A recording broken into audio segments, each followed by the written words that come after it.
Okay, it's your buddy Mike Messier. You just disinfected my hand. This is a Mike's Meals. We're going to have a topic which will be pro wrestling based. If you're not a pro wrestling fan, I cordially invite you to watch other content. Messier mantra is always good for the non-wrestling fans. But those that are still with me, I suggest we get excited about this meal. You might be wondering, well, gee whiz, Mike, what are we all having today? Went to Papa John's. It's Italian sausage with spinach. And for the first time in a long time, they actually had, they had plates, is what I'm excited about. They had plates. Now I get there, of course, the kid kind of flaked on me.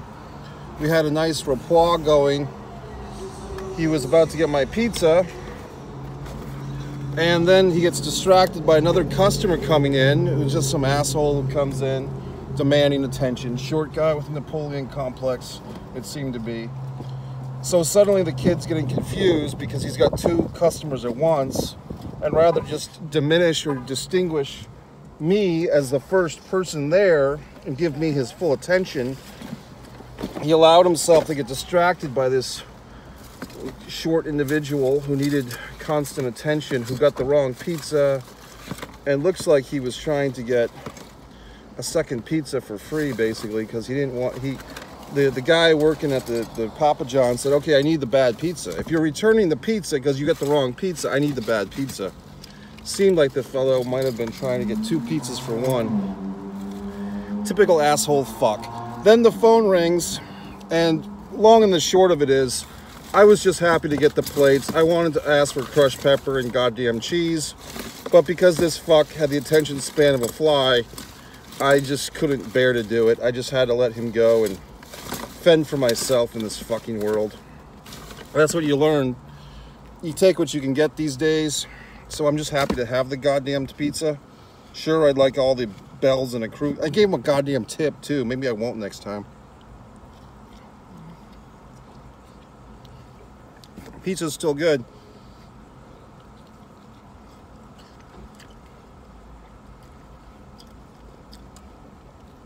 The point is, as we've discussed, give them the pickle. Nice suggestion, I believe, by Lou Thez. Interesting female back there, walking a dog of some kind.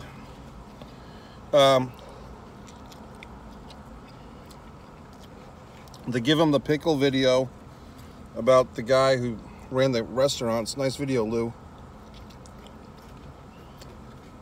895 subscribers. Let's talk about the topic we'll discuss. The CONRAD THOMPSON podcast world. Okay, so now I am a person who has the subscription package for those podcasts. So I will tell you the inside scoop. Most people probably just listen to the YouTube variations or Apple Podcasts. Some people mock Conrad's podcasts. I enjoy them for the most part. So let's go through. God damn, this is gonna be tough because the pizza's good and I've got a lot to say. I first became aware of Conrad's podcasts back in the summer of 2018. And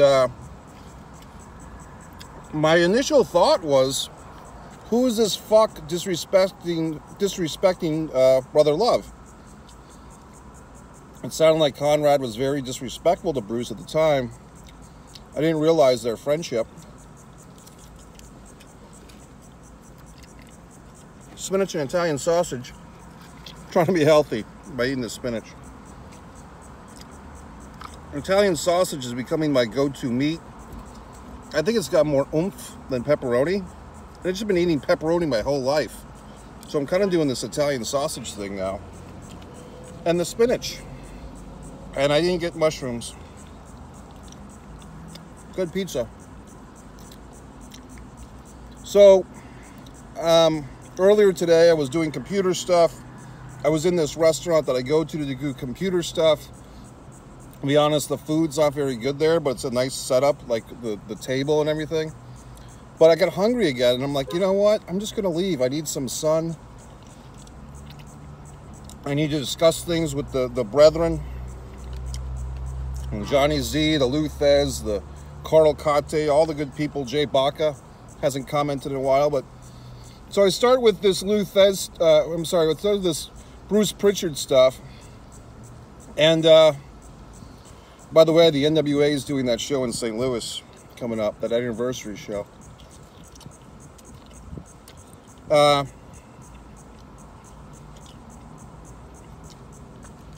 start listening to Something to Wrestle.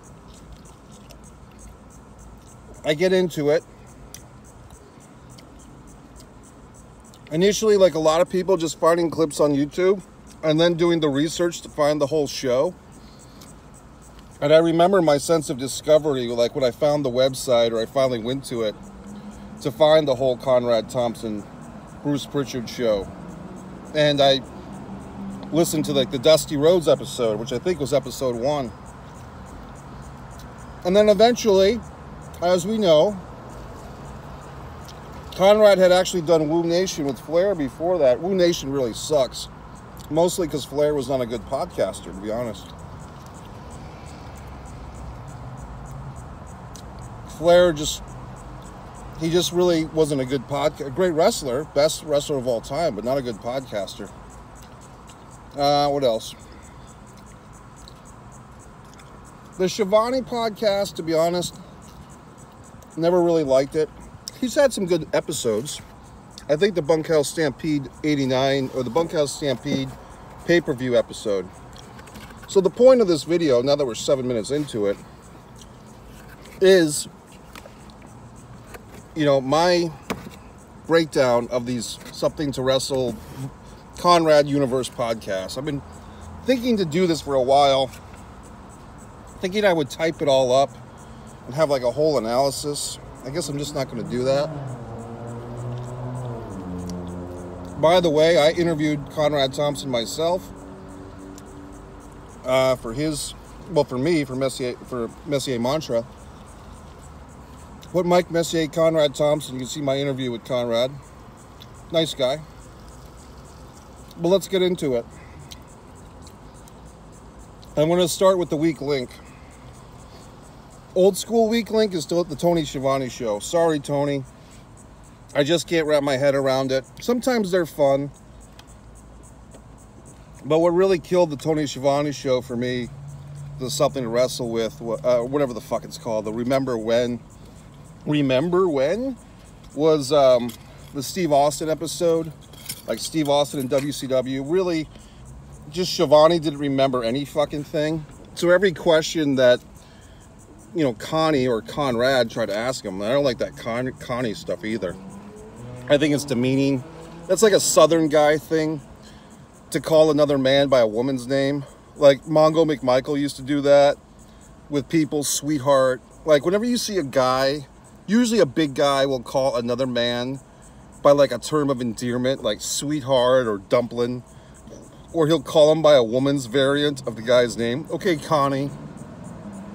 It's passive aggressive. It's a passive aggressive way of dehumanizing and basically castrating your buddy. You know what I mean? And it sounds cute. Like, oh, Jim Ross calls Conrad Connie, but it's kind of emasculating. But it's very Southern passive way. And when you're in the South, you learn these tricks that Southerners, the way that they get you is through passive aggression. They'll kill you with passive aggression down here. Okay, so let's move on. Schiavone's show is the old school worst. What may have supplanted Schiavone's show as new school worst is the Kurt Angle show. Kurt Angle show, at first I was really into it. Listened to a couple of episodes. It's like this guy, Kurt, is about as exciting as a glass of cold milk. He's just very by the book, very Vince McMahon's a genius. You know, anytime you hear someone saying that, you know they're an idiot. And it's just, yes, okay, we can say Vince McMahon is a genius, goddamn. But the thing is, that's like their big insight. Oh, Vince took me aside and said, well, gee whiz, Kurt, we need you to be more intense. It's not a very good podcast.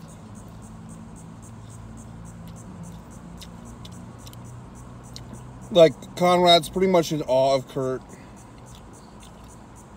I'd love to see him do this. Do a Kurt Angle podcast on the Jeff Jarrett, Karen Angle triangle, and then do one with fucking Jeff Jarrett. Let's get to the nitty-gritty, folks. One of the more complex wrestling triangles.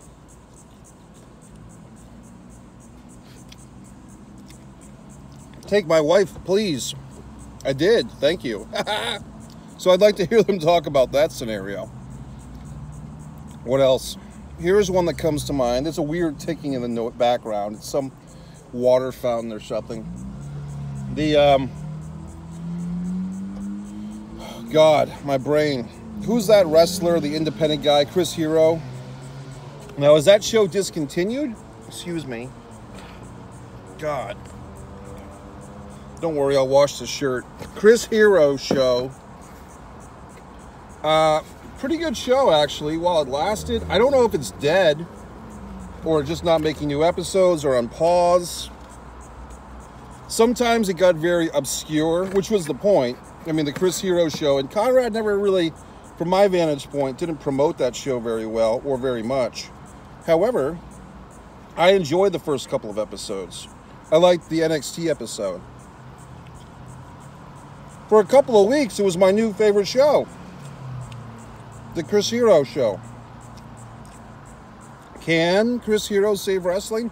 I was into it. It got a bit obscure when they started talking about stuff that I've not seen. And look, as much as I love wrestling, some of this stuff I don't give a fuck about. It sounds intriguing. If I was there live, I'd probably watch it. Battle of Los Angeles sounds very interesting. I'd probably watch it if it was live, if I was in California, but I'm not going to watch some 12-year-old fucking wrestling super show. Maybe I would watch it, but I didn't.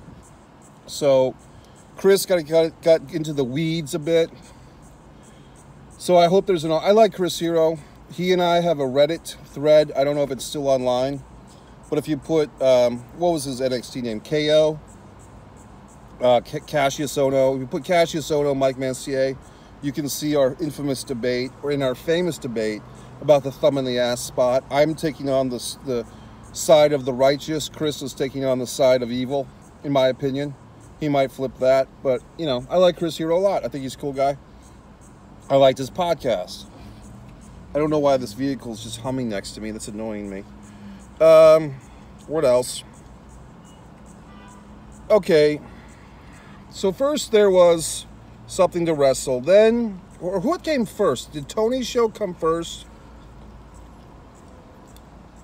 Then Flair, then Bruce. Was that it? Well, who came next? I think it might have been Eric. 83 weeks. Okay, I guess I'll get my Bruce Pritchard statements out of the way. As soon as first 2 or 3 years of Bruce Pritchard show was great. Bruce was fun. He was insightful. He was giving you the behind-the-scenes scoop. You know where this is headed. Bruce, post working with WWE again, which happened last year, like a year ago. It's not listenable. It's just not a show worth listening to anymore. It's somewhat horrible, to be honest, and it's just, you can tell Brother Brucey is just biting his tongue. He's doing this show at weird hours. The Backlund episode was a disgrace. He's doing like the Bob Backlund episode in the middle of a parking lot. In my opinion, that's disrespectful to the topic. Something to Wrestle has gone really far down, and it's really a shame.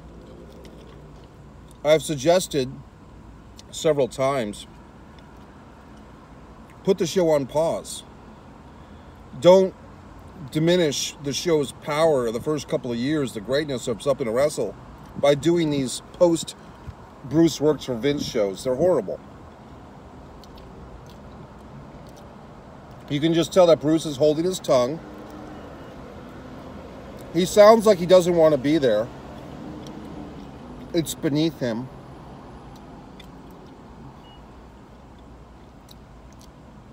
I don't know if they have contracts or for the advertising that they have to do the shows, but it just feels like they're doing it just to do it. I suggested several times, put Something to Wrestle on pause, retain its integrity, and pick it up later. They don't do that. They don't listen to me, so fuck them. But the show's not, I can't listen to it anymore. I really can't. It's too bad. But the first 2 or 3 years from Something to Wrestle, the Gold Dust episode sticks out. The first Monday Night Raw show is great. A lot of good stuff there. A lot of fun times with Something to Wrestle. Got me through some hard times, baby. I was going through some personal situations myself. And Something to Wrestle was a good friend. Not anymore. What's next? The Jim Ross show. Let's go stick with Jim Ross. Jim Ross show was good. I like it when Jim talks about his personal history. If you've ever, I think it's the first Jim Ross book, which I've read both of his books. The first one I read, the second one I believe I listened to audio. I can't believe I'm going to say this when I'm eating. Did you get to the chapter about the fucking bag full of puppies? Need I say more, gentlemen? I mean, talk about a guy that fucking grew up in a madhouse.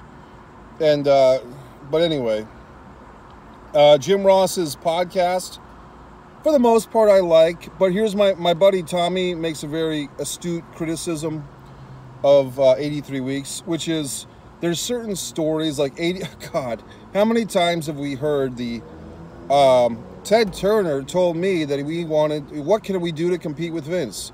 And I just blurted out, give me 2 hours on Monday night. Then I said, oh my God, what have I done?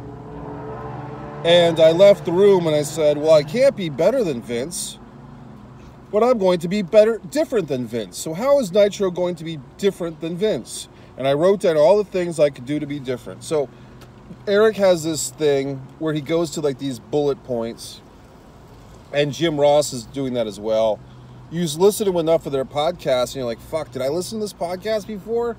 It's because they overlap their stories. They have certain go-to stories. Bischoff has like 10 or 12. He's the worst culprit of the repeating story. Jim's getting there. Did you hear the episode?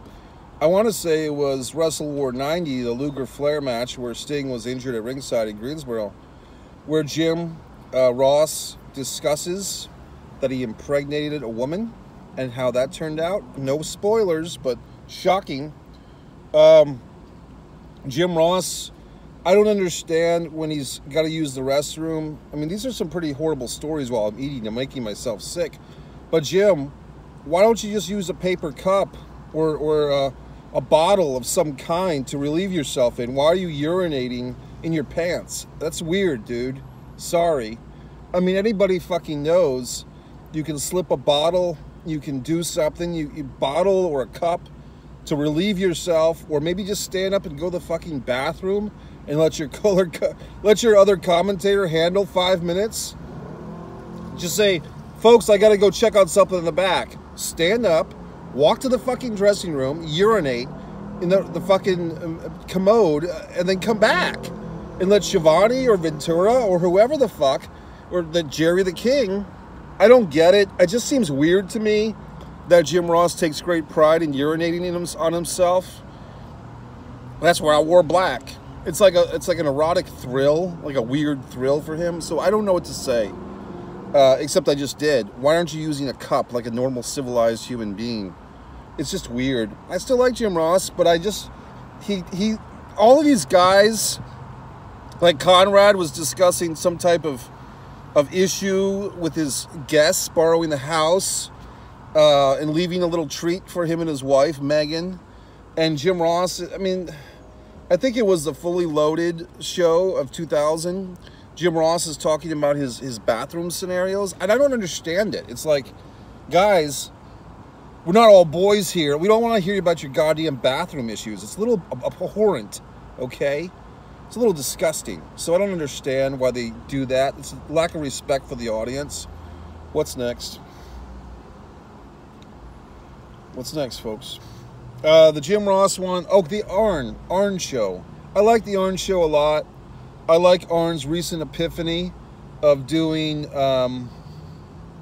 month to month, like a living biography of his life. I think that's cool. So I like the Arn show quite a bit. Arn's right up there. And here's my new favorite, supplanting, I guess, Chris Hero's show, the Jeff Jarrett show, My World. I think now Jeff has, I don't think it's going to get better. I think we just have to live with it if you choose to. I think Jeff, it's almost like a vocal tic or a stammer. He starts words, he kind of he hedges his words. It's not quite a stammer. It's like he's choosing words and then he's not sure what word to choose, so he kind of changes words in mid-delivery. Or he changes sentences like halfway through a word, and it's like, what the fuck are you trying to say? But once you get used to it, I like the Jeff Jarrett show a lot. I think it's the most insightful. I think being second gen, being a promoter's son, you can tell that Connie wants to get the original Jerry Jarrett on the show. I'm going to break this rusty cage. I'm going to have another slice, folks. Pizza's good, by the way.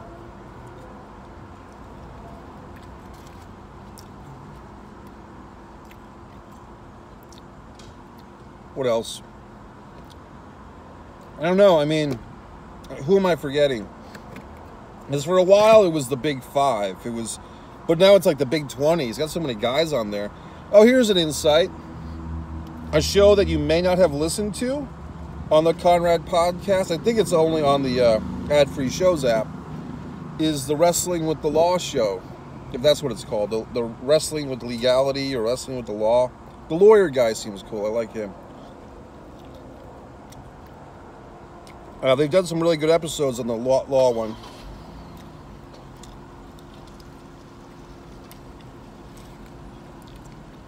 I don't know if he covered CM Punk versus the WWE. I'm not sure. I can't remember.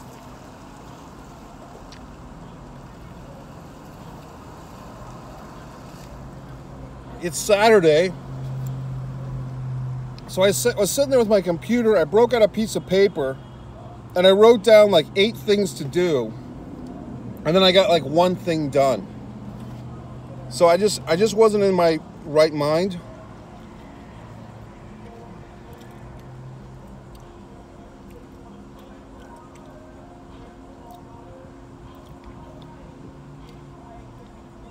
There goes copyright claim. Now I'm going to have to pay copyright to this fucking music over here.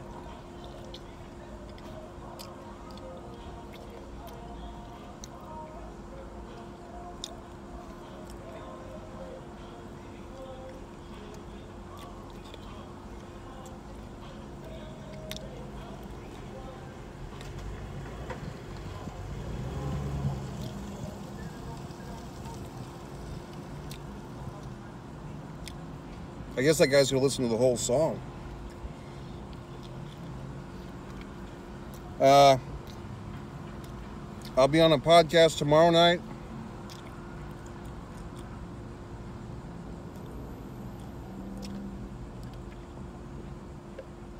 Wrestling podcast with Sean. Thanks, Sean from Philly, for calling in. I'll promote the show once it's done. I'll be back on the Dan and Benny show to discuss Starrcade 91.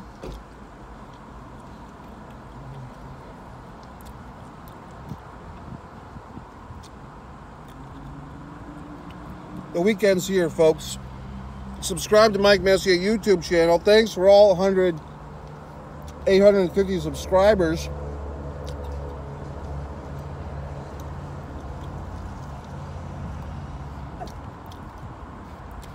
Am I forgetting anyone on the contrast on the podcast shows? I'm trying to think if I'm forgetting anyone. Eric, Tony. Okay, the Ask Anybody Anythings. Sometimes they're okay. I don't like the Bischoff response to mean tweets. Here we go. Another person with music.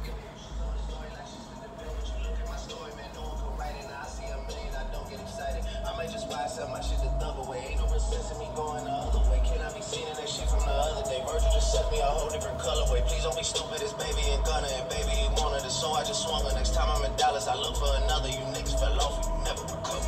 Products so high, taking weight till it bubble. That Gunna, I made this shit double. Hitting league until you left with a puddle. If you drink a baby, you know you in trouble. Run up my chest, my bitch spread of the shuttle. Samples of M by the bed for my brother. Painted out, blend the interior butter. I drip like a leak and it's word of my mother. Yeah, came out the street, gotta sleep with a cutter.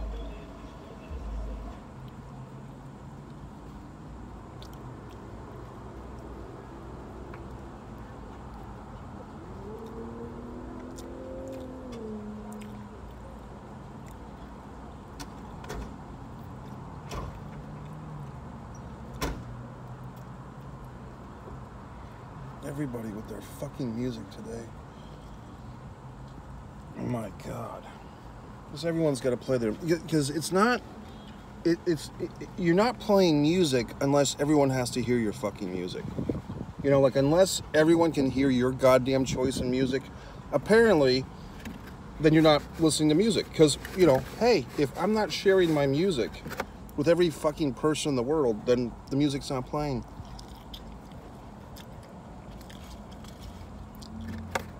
People ask me, Mike, you're such a smart guy, so creative, so funny. Why aren't you in Los Angeles? Why aren't you in New York? I can't stand fucking people. I like them from a distance. But to be like in a city that's just full of human beings, it has very little interest to me. You know what I mean? Now, don't take this like the goddamn literal thing. Oh, look, why should I hide this? I'm an award-winning web series creator, 43 awards, Messier Mantra, thanks to Havelock. But that's why I don't go to these big cities. Jacksonville's big enough. I just don't want to be surrounded by assholes. And most people, no fault of their own, are just assholes. I mean, they got their goddamn cell phones ringing. They're listening to their computers without earbuds in public places, which I can't stand. Most people piss me off. So, say, gee whiz, Mike, why can't you please move to a big city? It's because I don't like human beings. You know what I mean? To the extent of living with a bunch of them. I need my space. Hold on.